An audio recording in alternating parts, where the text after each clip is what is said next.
Дунд ангийн сурагчид багш сургууль хүмүүжүүлэгч гар хүрсэн гих асуудлын мөрөөр бид эргэн туяагийн дээд байна. За түүнээс бид үүсэт байгаа нөхцөл байдлын талаар тодруулга авахар ирсэн.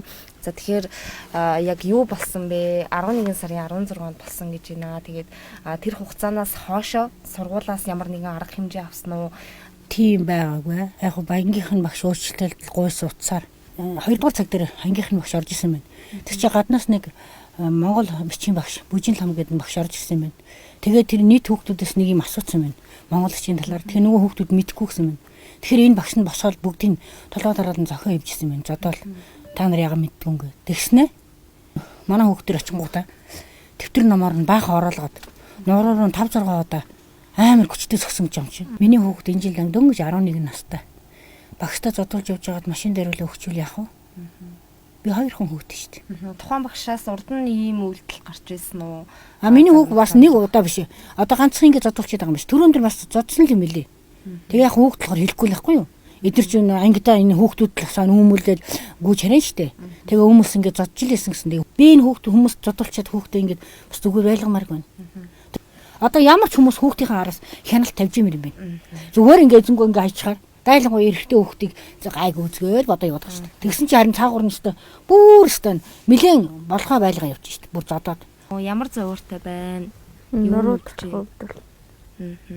Хэр удаан хөвтөж байна? 13. Хэцүү. Багш нь өмнө одоо бас ингэж цогч исэн гэд хийж дээ тий. Тэгт нь яг юу болсон юм? Авширлаганаар ярьсан нэг хүүхэд чинь бас явсан өмнөс гэж. Багш нь муухай ааштай юу? Багшаас айдгүй.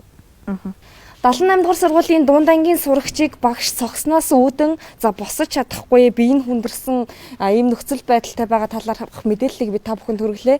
За үүнтэй холбогдуулан бид 78 дугаар сургууль дээр ирж сургуулийн алба хариуцсан менежер болон тухайн асуудлыг үүсгэсэн багш амар жаргалтай холбогдох гэсэн боловч эдгээр сургуулийн удирдлагууд болон тухайн багш ажил дээр байхгүй байна гэсэн мэдээллийг өглөө. Манай одоо энэ сургуулийн 2 менежер нийгмийн ажилтны энэ 3 маань болохоор одоо тэр хүүхдийнх руу явна гэдээ гараа явсан байхгүй юу?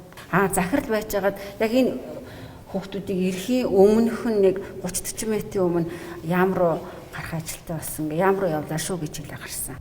Бид энэ талаарх мэдээллийг сурвалжлан боловсролын яамнаас болон сургуулийн албаны менежерээс тодруулж хүргэх болно. Дээдийнх нь одоо мэдээллийн дагуу ангууд гэсэн багшийг нь дуудаж олцоод даалгавар хийгээгүй ганц 2 хүүхдийг болоод ингээд намаар ингээд нүнэ. Мэдээж ямар ч багш хүн эцэг шинж байсан гэсэн хүүхдийг болоод тэгэж одоо би махад өвчлөл юм үзүүлэх гар хүрэх дарамжлах жишээний юм юу бол байхгүй шүү дээ. Эмгээр ингээд тухайн хүүхдийг үзүүлсэн.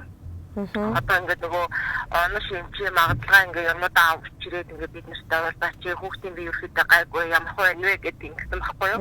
Тэгээд болохоор тухайн ээж нь тэгээд бид ингээд цацаагаад яхад ирж уулзаагүй ерөөсөө. Танаа ингээд сургуулийн удирдлагын багш нартай би ингээд харьцахгүй.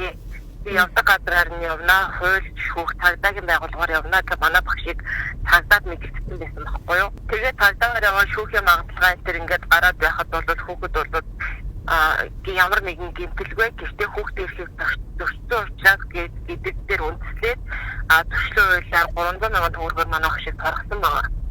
Түүнээс манай багш бол тухайн хүүхдийг дэвтэрт орсон бүрийн зодсон тийм юу бол бас байхгүй.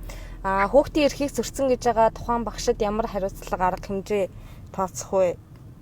Манай сургуулийн зүгээс бол анги удирсан багшийг одоо эцэг их хүүхдээс одоо уушлалтгүй өөрийг бол өгсөн байгаа.